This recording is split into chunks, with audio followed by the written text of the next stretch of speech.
నేడు దామోదరం సంజీవయ్య జయంతి నివాళులు అర్పించిన ఇరు తెలుగు రాష్ట్రాల ముఖ్యమంత్రులు.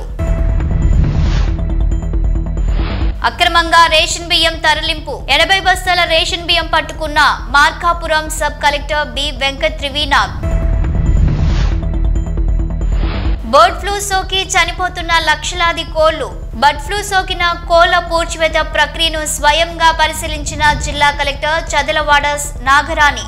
స్వతంత్ర భారతంలో తొలి దళిత ముఖ్యమంత్రిగా ఎన్నో ప్రజా సంక్షేమ కార్యక్రమాలకు ఆద్యుడిగా పరిపాలనా దక్షకుడిగా పేరు పొందిన ఉమ్మడి ఆంధ్రప్రదేశ్ మాజీ ముఖ్యమంత్రి స్వర్గీయ దామోదరం సంజీవయ్య జయంతి సందర్భంగా ముఖ్యమంత్రి ఏ రేవంత్ రెడ్డి ఆ మహనీయుడి చిత్రపటానికి పుష్పాంజలి ఘటించారు. సీఎం సలహాదారు వేం నరేందర్ రెడ్డి, కార్పొరేషన్ల చైర్మన్లు పటేల్ రమేష్ రెడ్డి, మానాల మోహన్ రెడ్డి, ఎమ్మెల్యేలు నాయని రాజేందర్ రెడ్డి, కుంభం అనిల్ కుమార్ రెడ్డి, ఎడ్యుకేషన్ కమిషన్ సభ్యులు చారగొండ వెంకటేష్, మాజీ ఎమ్మెల్యే సంపత్ కుమార్, ఇతర నేతలు సంజీవయ్యకి నివాళులు అర్పించిన వారిలో ఉన్నారు. నిజాయితీకి, నిరాడంబరత్వానికి, విలువలకు మారుపేరైన దామోదరం సంజీవయ్య 104వ జయంతి సందర్భంగా ఘన నివాళులు అర్పించారు. ఆంధ్రప్రదేశ్ ముఖ్యమంత్రి నారా చంద్రబాబు, దేశంలోని తొలి దళిత ముఖ్యమంత్రిగా పనిచేసిన సంజీవయ్య జీవిత ప్రస్థానం ఆద్యంతం స్ఫూర్తిదాయకం, ఆదర్శనీయం. ఆ మహానుభావుని జయంతి వేడుకలను అధికారికంగా జరుపుకోవడం తెలుగు జాతికి గర్వకారణమని అన్నారు చంద్రబాబు. దామోదరం సంజీవయ్య జయంతి సందర్భంగా ఆయన దేశ సేవను, దళిత జనరోద్ధరణను స్మరించుకుందాం అని అన్నారు సీఎం చంద్రబాబు. మాజీ ముఖ్యమంత్రి స్వర్గీయ దామోదరం సంజీవయ్య జయంతి సందర్భంగా ఆ మహనీయునికి ఘన నివాళులు అర్పించారు మంత్రి నారా లోకేష్.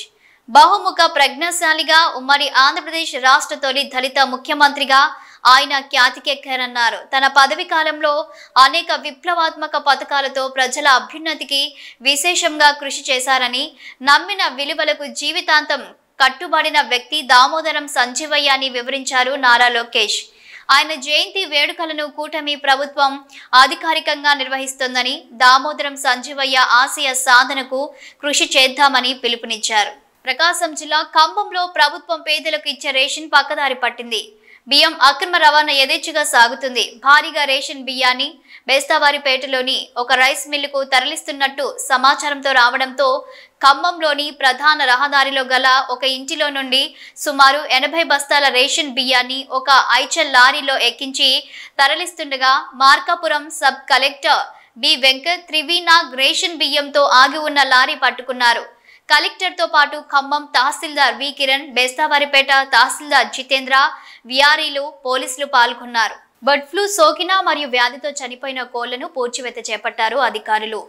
తణుకు మండలం వేల్పూరులోని బర్డ్ ఫ్లూ సోకిన కోళ్ల పూడ్చివేత ప్రక్రియను జిల్లా కలెక్టర్ చదలవాడ నాగరాణి స్వయంగా పరిశీలించారు. పశు సంవర్ధక, వైద్య ఆరోగ్య శాఖ అధికారులతో కలిసి పీపీఈ కిట్ ధరించిన కలెక్టర్ నాగరాణి స్వయంగా కోళ్ల ఫారాల్లోకి వెళ్లి కోళ్ల పూడ్చివేత ప్రక్రియపై ఆరా తీశారు. శాస్త్రీయ పద్ధతిలో అత్యంత జాగ్రత్తగా పూడ్చివేత చేపట్టాలని కోరారు. కలెక్టర్ ప్రజలు ఆందోళనకు గురి కావాల్సిన అవసరం లేదని తెలిపారు.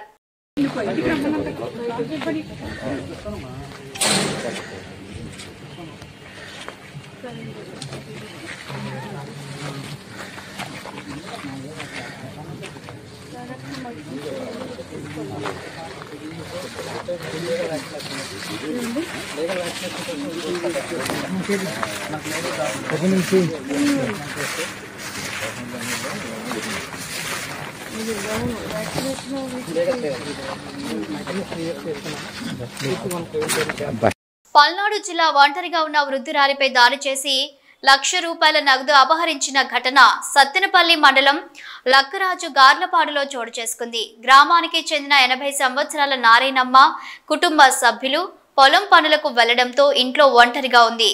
దీన్ని పసిగట్టిన 2 గుర్తు తెలియని యువకులు ఇంట్లోకి ప్రవేశించి లోపల గడియపెట్టి వృద్ధురాలిని గోడకేసి బాది డబ్బులు ఇవ్వాల్సిందిగా బెదిరించి ₹1,00,000 నగదును తీసుకుని వృద్ధురాలిని నిర్బంధించి బయట నుంచి గడియపెట్టి పారిపోయారు.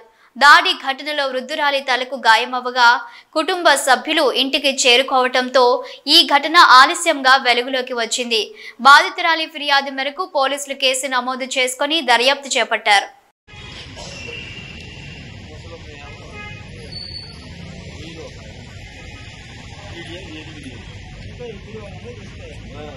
భారతీయ రైళ్లలో సేవా లోపాలపై ప్రయాణికులు నిత్యం సోషల్ మీడియాలో ఫిర్యాదులు చేస్తుంటారు. మరికొందరు తాము రిజర్వ్ చేసుకున్న సీట్లను జనరల్ బోగీలోని ప్రయాణికులు ఆక్రమించుకుంటున్నారంటూ ఫిర్యాదు చేస్తుంటారు. అయితే తాజా వీడియోలో మరింత షాకింగ్ ఉదాంతం వెలుగులోకి వచ్చింది.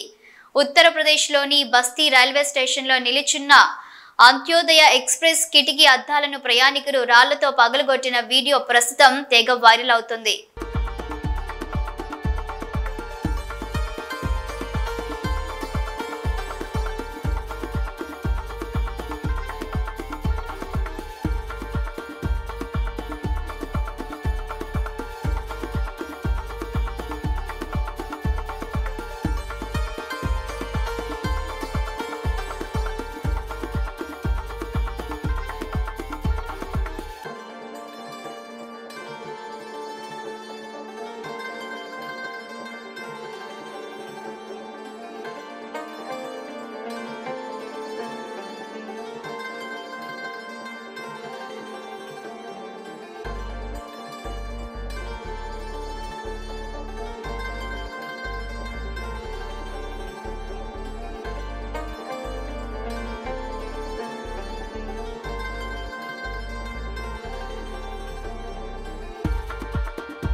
గుడివాడ జిల్లా నందివాడ మండలం పుట్టగుంట గ్రామంలోని పల్లెకారుల సొసైటీకి సంబంధించిన భూములన్నీ ఆక్రమణకు గురయ్యాయని, ఈ సమస్యను పరిష్కరించాలంటూ పల్లెకారుల సొసైటీ సభ్యులు ప్రజావేదిక వద్ద ఎమ్మెల్యే వెనిగండ్ల రాముకు వినతి పత్రం అందజేశారు.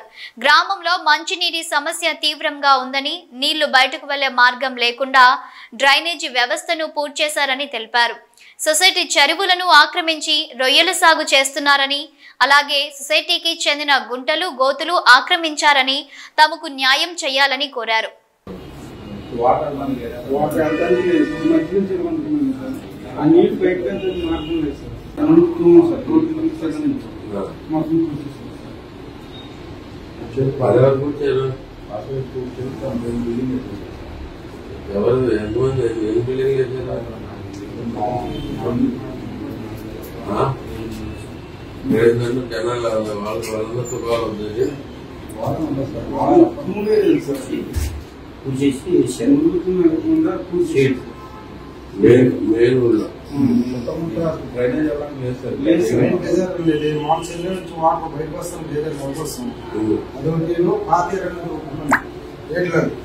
అధికారం మామూలుగా అధికారం ఆక్రమణ చేసుకుని చెరువులను తొలగిస్తున్నాం సార్.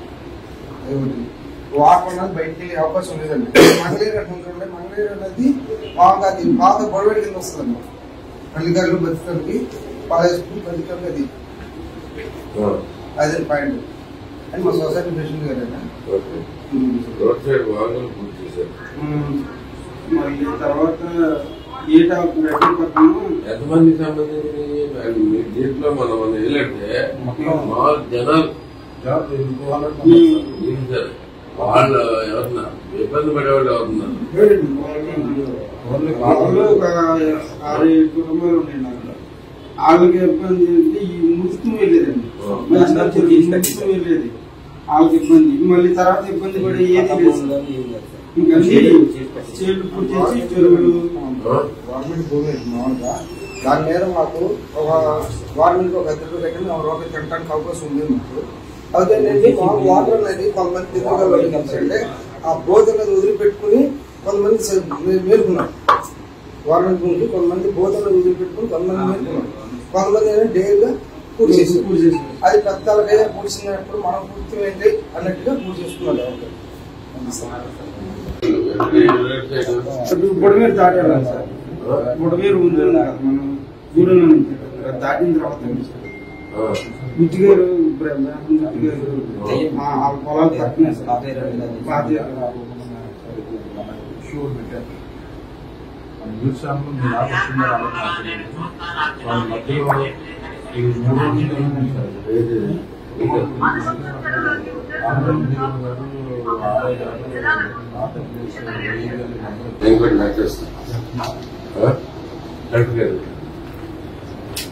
పెట్టండి.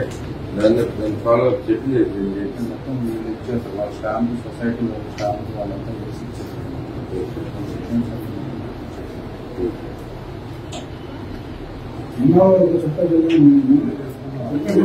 ఇదే ఇది ఏం చేస్తామంటే దీని మీద చర్యలు తీసుకోమని చెప్పి లెటర్ యాడ్ చేసి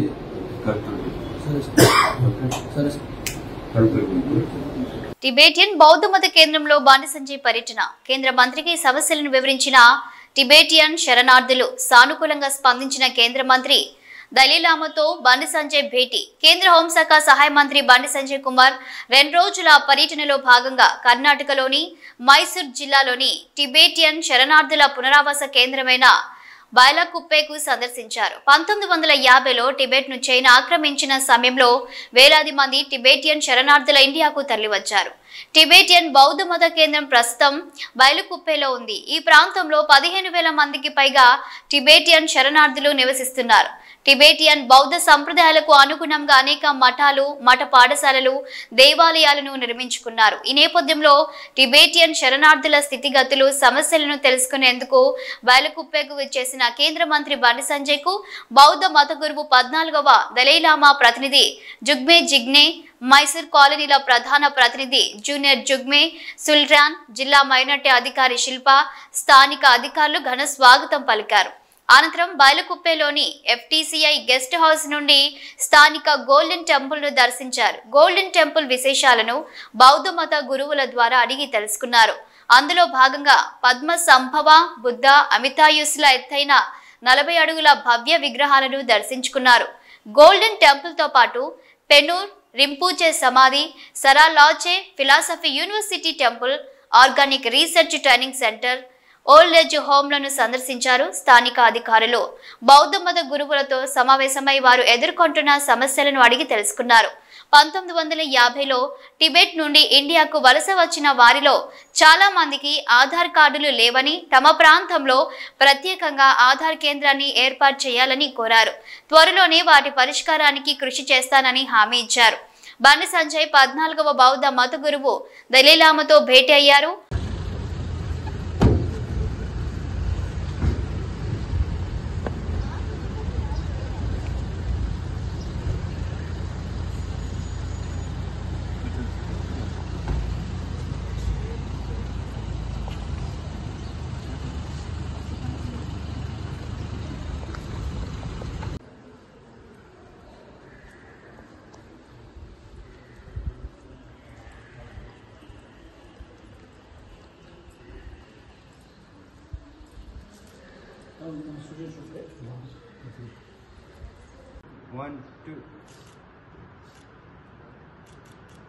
సిపిఐ జాతీయ కార్యవర్గ సభ్యుడు చాడ వెంకటరెడ్డి సిద్దిపేట జిల్లా హుస్నాబాద్ పట్టణంలోని అనభేరి సింగిరెడ్డి అమరుల భవన్లో సిపిఐ జాతీయ కార్యవర్గ సభ్యులు మాజీ ఎమ్మెల్యే చాడ వెంకటరెడ్డి మీడియా సమావేశాన్ని ఏర్పరిచారు. ఈ సమావేశంలో ఆయన మాట్లాడుతూ సుప్రీంకోర్టు ఫిరాయింపుల చట్టంపై, నేరపూరిత రాజకీయాలపై, ఉచిత పథకాలపై ఎన్నో సలహాలు, సూచనలు ఇచ్చినప్పటికీ కేంద్ర రాష్ట్ర ప్రభుత్వాలు ఏమాత్రం పట్టించుకోవడం లేదన్నారు. రాజకీయ నాయకులపై 5,000 రూపాయలకు పైగా కేసులు వివిధ రాష్ట్రాల్లో పెండింగ్ లో ఉన్నాయని, సరియైన చర్యలు తీసుకోవడంలో విఫలమవుతుందన్నారు. దేశ ప్రధాని మోదీ తన సొంత చట్టాలతో పెద్ద పెద్ద సంస్థలకు కొమ్ము కాసేలా వ్యవహరిస్తున్నారని ఆరోపించారు. రైతు చట్టాలపై ధర్నాలు చేసినా పట్టించుకోవడం లేదన్నారు. గత బీఆర్ఎస్ ప్రభుత్వం ఎమ్మెల్యేల పార్టీ ఫిరాయింపులను ప్రోత్సహించిందని, నేటి కాంగ్రెస్ ప్రభుత్వం కూడా తక్కువేం కాలేదన్నారు. ఇలాంటి పరిస్థితుల్లో అసెంబ్లీ స్పీకర్ సరైన నిర్ణయం తీసుకోవాల్సిన ఆవశ్యకత ఎంతైనా ఉందని గుర్తు చేశారు. ఒక పార్టీలో గెలిచిన వారు పార్టీ ఫిరాయిస్తే పదవి కోల్పోయేలా చట్టాన్ని తేవాలని ఆయన డిమాండ్ చేశారు. బీసీ కులగణన తిరిగి చేయడం శుభ పరిణామమని స్వాగతిస్తున్నానన్నారు. ఈ మీడియా సమావేశంలో సిద్దిపేట జిల్లా కార్యదర్శి మంద పవన్, గడిపే మల్లేశం, జాగిరి సత్యనారాయణ, మేడల రమేష్, కొమ్ముల బాబు, ఐలైన సంజీవరెడ్డి, గూడ పద్మ, విజయ, ఎగ్గోజి సుదర్శనాచారి, మల్లారెడ్డి, భాస్కర్, గోపి తదితరులు పాల్గొన్నారు. ఇంకా కొంతమంది మిగిలిపోయారు అనేటువంటి ఒక చర్చ, విమర్శ కనపడుతున్నది. అందుకని ఏదేమైనా నిన్న మరి ముఖ్యమంత్రి గారు మొత్తం ఉప ముఖ్యమంత్రి మంత్రివర్గము లేదా అందరు ఉద్యోగులు కలిసి దీన్ని మళ్ళీ ఏదైతుందో మళ్ళీ రెండవసారి మళ్ళీ రీసర్వే చేయడానికి ఈ 16 నుంచి 27 దాకా రీసర్వే చేయడానికి మళ్ళీ ఆదేశించారు. ఇది మంచి పరిణామంగా నేను భావిస్తున్నాను. ఎందుకంటే హర్షించదగ్గ పరిణామం. ప్రజలందరిలో చర్చ ఉన్నది. ఇది అది సర్వే పూర్తి కాలేదని బాగున్నది. ఈ సర్వే ఇంకా అవకాశం తప్పేదారు మళ్ళీ తెచ్చుకొని ఇప్పుడు మళ్ళీ పేరు నమోదు చేసుకుని అంటున్నాను. మంచిదే. అయితే మేము చెప్పేది ఏంటంటే ఈ రీసర్వే ద్వారా ఎవరైతే సర్వేలో లేరో చేర్చుకోవడానికి సర్వేలో పాల్గొనలేదో వాళ్ళందరూ కూడా పాల్గొనాలని, తర్వాత కులగణ జన లెక్కలన్నీ కరెక్ట్ కావాలని, బీసీలకు 40% ఏదైతే అన్నారో అది అమలు పరచాలని, ఇట్లాంటి అనేక అంశాల మీద కూడా రేపు తప్పనిసరిగా మా పార్టీ రాష్ట్ర కార్యవర్గ సమావేశాలు అయితే ఉన్నాయి. అందరూ కూడా చర్చిస్తాం, మాట్లాడతాం. ఉద్యోగుల్లో కానీ విద్యలో కానీ ఈ స్థానిక అనే రిజర్వేషన్ సంబంధించిన పద్ధతుల్లో ఒక పగడ్బందీ సిస్టాన్ని ఏర్పాటు చేయాల్సిన అవసరం అని చెప్పి ఈ సందర్భంగా తెలియపరుస్తుంది. అందులో చూస్తే పార్టీ ఫిరాయింపుల చట్టం ఒకటి ఉంటే నేరెప్పుడు చరిత్ర కలిగిన వాళ్ళు మరొక. ఈ రెండింటి పట్ల కూడా సుప్రీంకోర్టు అనేక సందర్భాలు వ్యాఖ్యానాలు చేస్తూనే వస్తున్నది. కానీ సుప్రీంకోర్టు ఏ సలహా ఇచ్చినా అవి పాటిస్తామనే పత్రంలో కేంద్ర ప్రభుత్వం నరేంద్ర మోడీ లేడు. నరేంద్ర మోడీ ఆయన ఇష్టాలపైనే పరిపాలన సాగిస్తున్నారు. అందుకనే ఇవాళ పార్టీ ఫిరాయింపుల చట్టం అంతా కూడా దాన్ని పకడ్బందీగా చర్చించి ఏ పార్టీలకు వెళ్తే ఆ పార్టీలే కొనసాగాలి. అది అయిపోయింది. లేకుంటే ఆయన రాజీనామా పెట్టుకోవాలి తప్ప పోకూడదు. ఇలాంటి ఒక కండిషన్స్తో కూడుకున్నటువంటి మరి చట్టం ఆటోమేటిక్గా రావాలి. అంతే. స్పీకర్ అనుమతి, స్పీకర్ రాజీనామా కాదు. ఆయనే ఒక పార్టీ ఫిరాయింపు చేసినట్టే ఆయన పదవి పోవాలి. అలాంటి పరిస్థితి ఇంకో వ్యాఖ్య కూడా చేసింది సుప్రీంకోర్టు.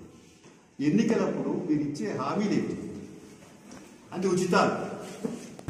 అంటే ఉచితాలు అంటే ఏంటి? నీకు 4 వేలు పెన్షన్ ఇస్తాను, లేకపోతే నీకు ఇల్లు కట్టిస్తాను.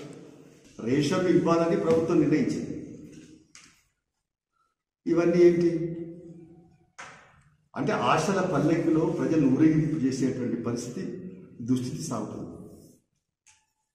అందుకనే ఈ ఎన్నికలను అంటే ఎన్నికల లబ్ధి పొందడానికే ఉచితాలు ప్రకటించింది. ఉచితాలు సముచితమా అనేది చర్చ జరగాలి. ఆ ఉచితాలు ప్రకటించి కూడా అమలు చేస్తున్నారు వల్ల అంటే అమలు చేయలేదు. ప్రజల్ని అరచేత స్వర్గం చూపిస్తున్నారు. ఓట్లు వేయించుకున్న తర్వాత ప్రజలెవరు వాళ్ళెవరు అనే కాడికి వచ్చింది.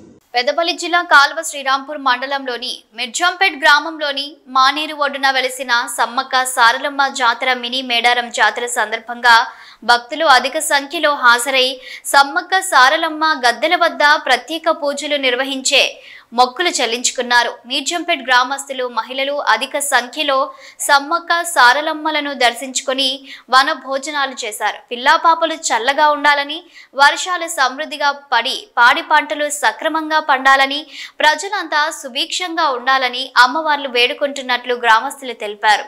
పలువురు ప్రజా ప్రతినిధులు, నాయకులు దర్శించుకుని ప్రత్యేక పూజలు చేశారు.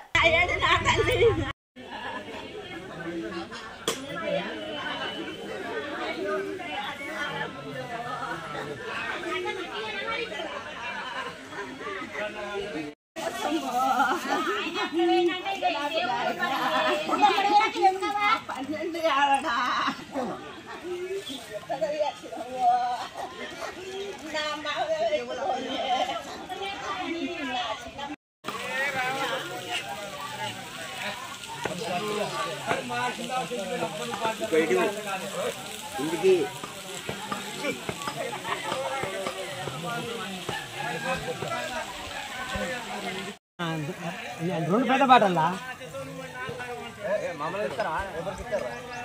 రెండు పెద్ద బాటలు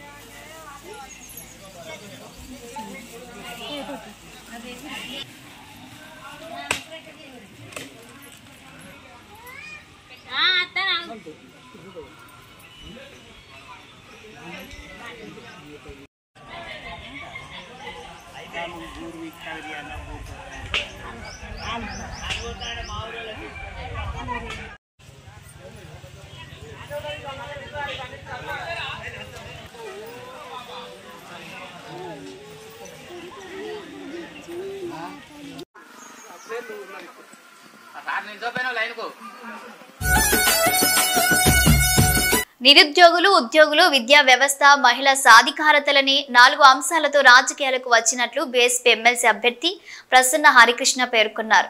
శుక్రవారం కరీంనగర్ ప్రెస్ క్లబ్ లో మీడియా సమావేశంలో మాట్లాడుతూ ఎమ్మెల్సీగా అధిక మెజారిటీతో గెలిపించాలని, సమస్యలపై స్పందించే తనను శాసన మండలికి పంపించాలని కోరారు.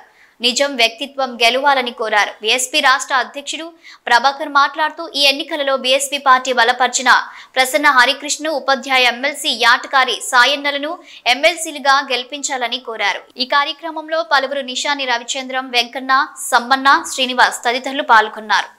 జై భీమ్. ఈరోజు ఈ పత్రికా సమావేశానికి హాజరవుతున్నటువంటి మీడియా మిత్రులకు, ఎమ్మెల్సీ ఎన్నికలకు సంబంధించిన సమాచారాన్ని ఎప్పటికప్పుడు ప్రజలకు అందజేస్తూ, గ్రాడ్యుయేట్స్కు, టీచర్స్కు అందజేస్తూ, ఎవరు సరి అయిన వ్యక్తి అనే విషయంలో ఎంపిక చేసుకోవాలి, ఎన్నిక చేసుకోవాలనే విషయాన్ని తమ విలువైన మీడియా ద్వారా తెలియజేస్తున్నటువంటి పాత్రికేయ మిత్రులందరికీ ప్రత్యేకమైన ధన్యవాదాలు. ఈరోజు తెలంగాణలో 3 ఎమ్మెల్సీ స్థానాలకు ఎన్నిక జరుగుతున్న విషయం తెలంగాణ రాష్ట్రంలోని ప్రజలందరికీ తెలుసు. అయితే ఉమ్మడి మెదక్, ఉమ్మడి నిజామాబాద్, ఉమ్మడి ఆదిలాబాద్, ఉమ్మడి కరీంనగర్ జిల్లాలకు సంబంధించి ఒకటి పట్టభద్రుల ఎమ్మెల్సీ స్థానానికి, మరొకటి టీచర్ ఉపాధ్యాయ ఎమ్మెల్సీ స్థానానికి, రెండింటికి కూడా ఈరోజు బహుజన్ సమాజ్ పార్టీ నుండి అభ్యర్థులను పెట్టడం జరిగింది. మా అధినాయకురాలు బహెన్జీ కుమారి మాయావతి గారి ఆశీస్సులతోటి, వారి ఆదేశానుసారం ఇక్కడ పట్టభద్రుల నుండి గౌరవనీయులు ప్రసన్న హరికృష్ణ గారికి బహుజన్ సమాజ్ పార్టీ అభ్యర్థిగా నిలబెట్టడం జరిగింది. అదేవిధంగా టీచర్ స్థానం నుండి యాటకారి సాయన్న గారిని అభ్యర్థిగా నిలబెట్టడం జరిగింది. ఈ అభ్యర్థులను నిలబెట్టడానికి సహకరించినటువంటి, ఎంపికలో సహకరించి అన్ని విధాలా మాకు ఆశీస్సులు అందిస్తున్నటువంటి సెంట్రల్ కోఆర్డినేటర్ గౌరవనీయులు రామ్జీ గౌతమ్ గారు, ఎంపీ రాజ్యసభ గారికి, అదేవిధంగా ఇక్కడ నాతో పాటు ఆసీనులైనటువంటి మరో సెంట్రల్ కోఆర్డినేటర్ నిషాని రామచంద్రం గారికి, అదేవిధంగా ఈరోజు రాష్ట్ర కమిటీ నుండి హాజరవుతున్నటువంటి రాష్ట్ర జనరల్ సెక్రటరీలు మరి యనగందుల వెంకన్న గారికి, అదేవిధంగా దొడ్డే సమ్మన్న గారికి, స్థానికంగా ఉన్నటువంటి రాష్ట్ర జిల్లా అధ్యక్షులు మన నల్లాల శ్రీనివాస్ గారికి, రాష్ట్ర నాయకులు, సీనియర్ నాయకులు మాతంగి నరసన్న. మంగళగిరి ఏఏ and AD south zone tournament champion గా కర్ణాటక రన్నర్ గా కేరళ జట్లు నిలిచాయి. విజయవాడలోని ప్రిన్సిపల్ అకౌంటెంట్ జనరల్ కార్యాలయం నేతృత్వంలోని ఇండియన్ ఆడిట్స్ మరియు అకౌంట్ డిపార్ట్మెంట్ ఆధ్వర్యంలో ఫిబ్రవరి 10 నుండి 13 వరకు గడిచిన 4 రోజులుగా మంగళగిరి ఏసీఏ ఇంటర్నేషనల్ స్టేడియంలోని కర్ణాటక, కేరళ, తమిళనాడు, ఆంధ్రప్రదేశ్, తెలంగాణ రాష్ట్రాల జట్ల మధ్య క్రికెట్ పోటీలు పోటా పోటాపోటీగా జరిగాయి. టోర్నమెంట్ ఆద్యంతం అత్యుత్తమ ప్రదర్శన కనబరిచినటువంటి కర్ణాటక జట్లు అంతిమంగా ఛాంపియన్ గా నిలిచింది. Karnataka team bowling, batting, fielding ఇలా అన్ని విభాగాల్లో రాణించి సమిష్టి కృషితో విజేతలుగా నిలిచింది. ఈ సందర్భంగా కర్ణాటక, కేరళ జట్ల మధ్య జరిగిన AIA and AD south zone tournament 2025 final match ముగింపు వేడుకలకు ముఖ్య అతిథిగా విచ్చేసిన మాజీ పార్లమెంటు సభ్యులు గోకరాజు గంగరాజు టోర్నమెంట్లో అత్యుత్తమ ప్రతిభ కనబర్చిన క్రీడాకారులను అభినందించి వారి చేతుల మీదుగా టోర్నమెంట్ విజేతగా నిలిచినటువంటి కర్ణాటక జట్టుకు ఛాంపియన్ ట్రోఫీని అందజేశారు. So, when we talk about the entire South, it reminds me in the year 1962. I have represented South Zone in schools. So that was in 1962, where we played against the West Zone in Ahmedabad, where Ashok Mankar was the captain. You can remember how long it was. Now I am 82, still active, and sports, especially cricket, has been my passion. I was the president of Andhra Cricket Association. To the Karnataka team. A huge round of applause, please.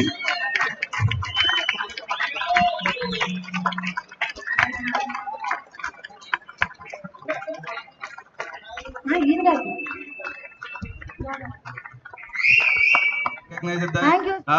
A talent of both all the INDD officers, and I thank all the group officers and my colleagues who actively participated and who encouraged all this entire who made this tournament and all the committees which we have formed internally. Gurramkonda మండలం ప్యారంపల్లి గ్రామానికి చెందిన గౌతమి అనే మహిళపై acid దాడికి పాల్పడిన గణేష్ అనే వ్యక్తిని కఠినంగా శిక్షించడం జరుగుతుందని మంత్రి మండిపల్లి రాంప్రసాద్ రెడ్డి స్పష్టం చేశారు.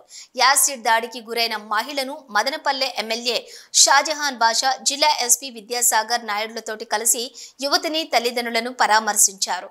ఈ సందర్భంగా మాట్లాడుతూ గుర్రంకొండ మండలం ప్యారంపల్లెకు చెందినటువంటి గౌతమి అనే మహిళ డిగ్రీ పూర్తి చేసుకుని బ్యూటిషియన్ పని చేసుకుంటూ జీవనం సాగిస్తోందని, ఆమెపై గణేష్ అనే వ్యక్తి యాసిడ్ దాడికి పాల్పడడం జరిగిందని, గణేష్ ను అదుపులోకి తీసుకుని నిందితుడికి రిమాండ్కు పంపించేందుకు చర్యలు తీసుకోవడం జరుగుతుందన్నారు.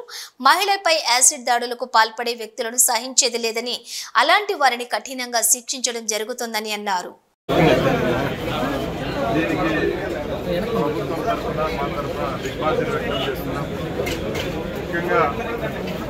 ఇలాంటి కార్యక్రమాలు జరిగినప్పుడు మా ముఖ్యమంత్రి గారు అయితే మా ప్రభుత్వం బాధితులకు ఎల్లవేళ సహకారం అందించడానికి సిద్ధంగా ఉన్నాం. దానిలో భాగంగానే ఈ సంఘటనను ఖండిస్తూ మా యువ నాయకులు లోకేష్ బాబు గారు అలాగే హోమ్ మినిస్టర్ కూడా స్పందించడం జరిగింది. బాధితురానికి మెరుగైన వైద్యం కోసం ఈరోజు బెంగళూరు పంపించడం జరిగింది. అక్కడ ఏ విధమైన వైద్య సదుపాయాలు కావాలో ఆ సదుపాయాలన్నీ భరించేదానికి రాష్ట్ర ప్రభుత్వం సిద్ధంగా ఉందని లోకేష్ బాబు గారు కూడా ఇప్పుడు ఫోన్లో మాట్లాడి చెప్పడం జరిగింది. కాబట్టి తప్పకుండా బాధితురాలు ఎవరైతే ఉన్నారో ఆ అమ్మాయికి కోలుకునే వరకు రాష్ట్ర ప్రభుత్వం ద్వారా చికిత్స అందేదానికి ప్రభుత్వం చర్యలు తీసుకుంటుంది. ముఖ్యంగా ఇలాంటి సంఘటనలో ఎవరైతే పాల్గొంటారో వాళ్ళ మీద కఠిన చర్యలు తీసుకునేదానికి మా పోలీస్ యంత్రాంగం కూడా సిద్ధంగా ఉంది. ఈ సంఘటన జరిగిన 15 నిమిషాల్లోనే ఎవరైతే నిందితులు ఉంటారో వాళ్ళు అరెస్ట్ చేయడం, అలాగే రిమాండ్ తీసుకోవడం కూడా జరిగింది. ఇలాంటి చర్యలు రాబోయే కాలంలో కూడా జరగకుండా మేము ముందు జాగ్రత్తగా వెళ్తాం. ముఖ్యంగా మేము ఒకటే తెలియజేసుకుంటున్నాం, ఎవరైనా ఇలాంటి చర్యలకు పాల్పడే వాళ్ళ మీద ముందస్తుగా తెలిస్తే పోలీసు వారికి యువతలు ఎవరైతే ఉన్నారో వాళ్ళు ముందస్తుగా చెప్తే ఇలాంటి సంఘటన పునరావృతం కాకుండా చర్యలు తీసుకునేదానికి ఉంటుంది. కాబట్టి తప్పకుండా ఇలాంటి సమస్యలు, ఇలాంటి హరాస్మెంట్లు, అట్రాసిటీలు ఎవరి మీద జరిగేదానికి ముందే ఉంటే ఎవరన్నా వాళ్ళ మీద ప్రేరేపించే విధంగా మాట్లాడడం కానీ ముందుగా ఇలాంటి చేస్తూ ఉంటే దయచేసి పోలీసును ఆశ్రయించండి. తప్పకుండా ప్రభుత్వము మా పోలీసు వారు మీకోసం పనిచేసేదానికి సిద్ధంగా ఉన్నాం. ఇప్పుడు మంజు